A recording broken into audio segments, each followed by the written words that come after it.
Hey, what's up soldiers? My name is GregFPS, the Zombies Extraordinaire, and today we're going to be doing the top 5 hardest boss fights in Call of Duty Zombies history. This is in all of Call of Duty Zombies, and I just want to let you guys know that this was one of the most requested things that we've been getting all the time. I see it on pretty much every video where I do top 5, so if you guys have any more suggestions, make sure to let me know down below in the comment section, and also comment what you think is the easiest boss fight in Zombies, because a lot of people wanted that one as well. So first I want to do hardest, probably next week I'll do the easiest. But anyways guys, without further ado, if you do enjoy the video, make sure to drop a like, subscribe if you're new, and turn on notifications. That would really mean a lot. We're getting really close to 115,000 subscribers. I'm really hyped for that. I have a really cool video planned for that as well.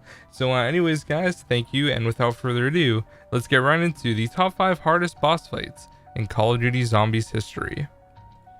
Coming in at the number 5 spot is going to be Revelations. Now, there are really 2 boss fights in Revelations, which I think makes this one really cool, and I figured I would mention it, but the 2 different boss fights are completely different. The second one is really easy. It's pretty much the exact same thing as Shadows when you trap the Shadow Man inside of the summoning key, but the first boss fight is a little bit more difficult because there's different waves of Margwas and they each are going to be different. So there's one that has electricity and there's walls that go up and block you, kind of like how on Origins you get blocked down in the crazy place. There's another wave that's fire. The next wave has like purple haze, and the last and final one is like anti-gravity, and you have to stand inside the light. So they're all different waves, and I thought this one was really cool because you have to just kill the Margwas and then it ends. So if you have like pop shocks or something, it's extremely easy. You just knife the Margwas, they die instantly, and boom, you go on to the next phase.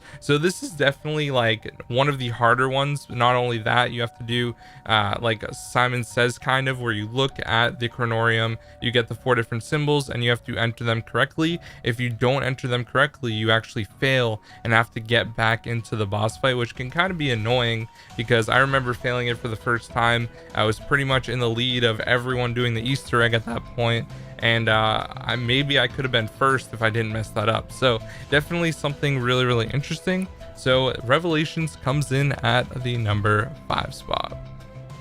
Coming in at the number 4 spot is going to be the Dries boss fight. Now, I asked on Twitter and a lot of people ended up mentioning this one, and I think a lot of people just have trouble kind of using the correct setup when going into this boss fight. So one thing you want to keep in mind is you're going to want to have a really strong gun to shoot at the corrupted keeper when he gets damaged by the Ragnaroks going in the electricity. So one really good weapon that you can use for this is using some sort of explosive weapon. Pack-a-Punch and the MR6 are a really good option, and also the XM53 Pack-a-Punch is also really good. I can understand that those aren't really weapons that you're going to want to hang on to, but trust me, they're going to work out in the boss fight tremendously. And another really good tip I can give you guys for the Panzers is you want to use a death machine. Death machines will last the entire time you have Panzers inbound, and all you have to do is shoot them in their power core and they will die pretty much instantly. So these 2 tips can help you guys so much on the Dries boss fight. I've done a few speed runs. I currently have the record for 3-player with classics and mega goblins when I'm recording this, so it's definitely not hard at all. You guys will do totally fine if you follow those steps. Some gameplay you guys are watching is the actual speed run when we use these, and it's just so good. Like, it kills them so fast. So the Panzer waves are a little bit difficult. You can also use danger closest, which means you have no explosive damage, so the shock charges that they throw won't affect you at all, which is really nice. You can still get fire on you from their flamethrower, but other than that, it's pretty simple. So the Dries boss fight comes in at the number 4 spot.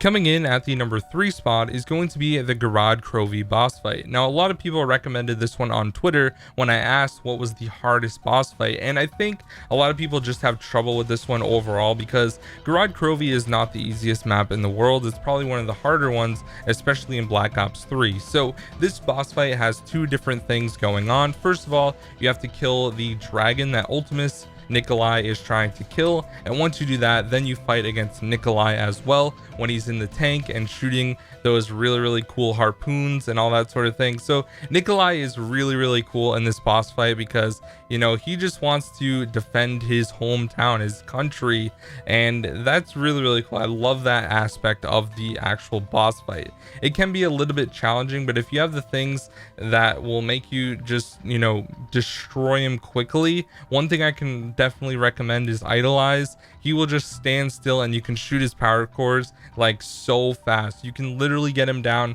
with the Mark III in like 30 seconds max. You can literally do it in like 10 or 15 seconds. So it's really easy. If you have the right gobblegums and you're using them effectively, you should have no problem taking care of Nikolai. I think that the dragon is a little bit harder because there's fire everywhere, so you need to make sure you have the Guard of Fanfear or the upgraded version of the shield.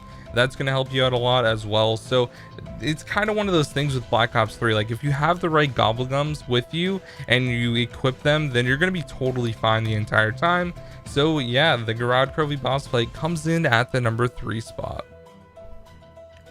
Coming in at the number 2 spot is going to be a boss fight from Infinite Warfare, and that is the Zombies in Spaceland boss fight. Now, a lot of people had trouble with this one, especially before it even got patched. When the game first came out, this was by far one of the absolute hardest boss fights because the aliens were so strong and they did so much damage. So you had to make sure you had a really good team, and I ended up completing it 2-player, I think, before it got nerfed.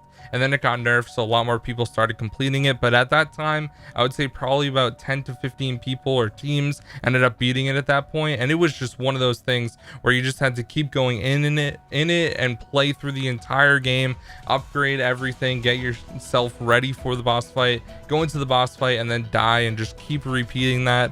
I must have tried it at least 5 to 10 times before actually completing it. So it was definitely a struggle, and a lot of people had trouble with this one, especially before it was patched. It was one of the hardest things. The blasters were really cool to use, but it just seemed like the aliens were so strong and they always blocked you, and then you had to worry about the clowns and all that stuff. So it was kind of just a pain in the butt. But once you figure it out, you get the whole, like, all the steps down and everything like that, it's fairly easy. And also you have to worry about the colors, and you have to hit the correct pads in the right order, which can be a little bit annoying as well, but it's fairly easy once you get past that point. So anyways guys, the Spaceland boss fight has to come in at the number 2 spot, but we still have 2 more honorable mentions.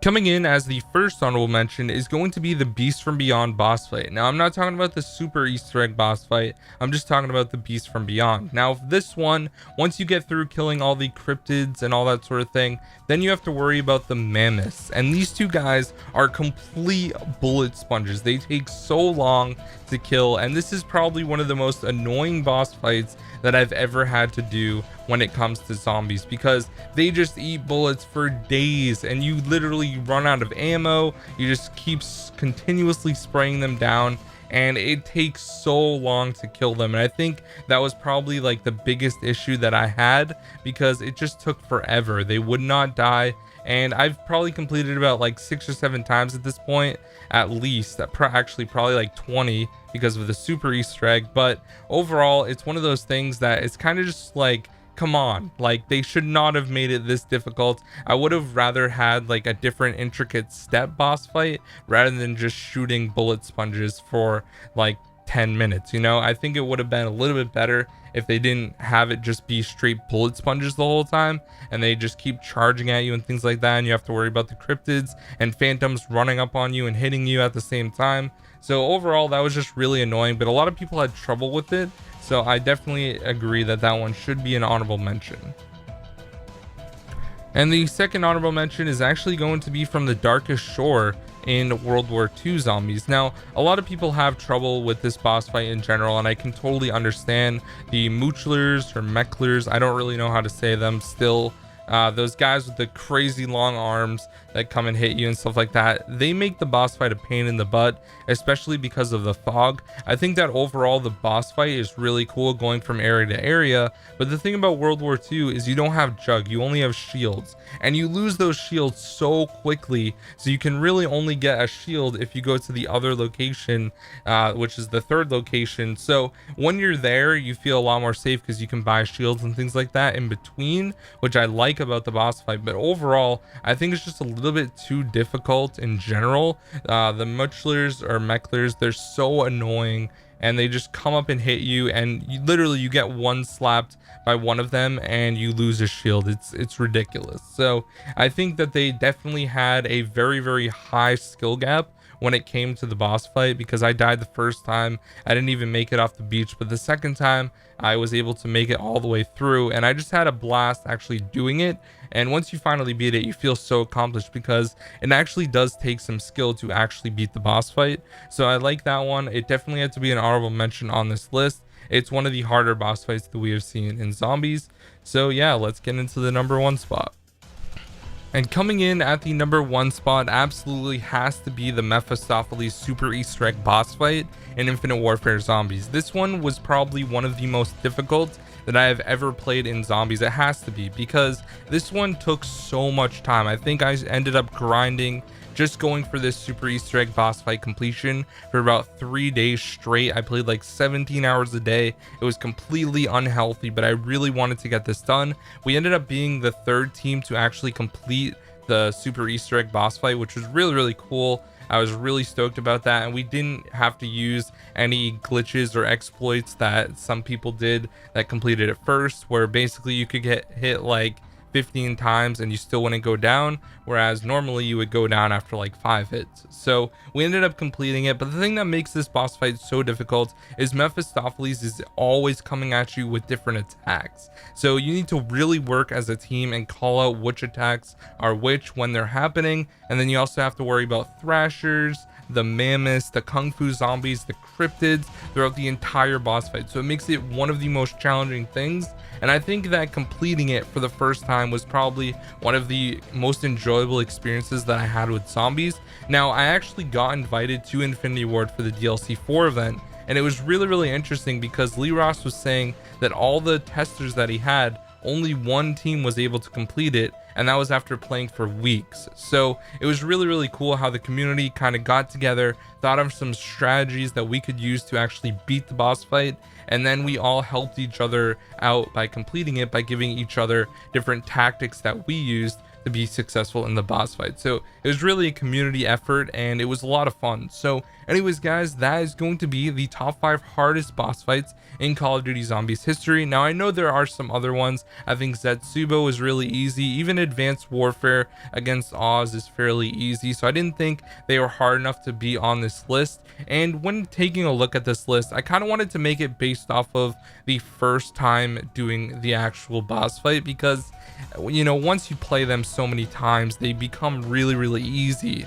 So I think that I kind of tried to take a point of, you know, the first time actually doing it and completing it, because I always think that when you jump into the boss fight first, it's really challenging because you don't actually know what the step is. And it always seems like when a new zombies map comes out, pretty much the second team in the boss fight is going to be the one to actually complete it, because the first team figures out what it actually, like what actually happens, and they usually end up dying because it's so difficult and new.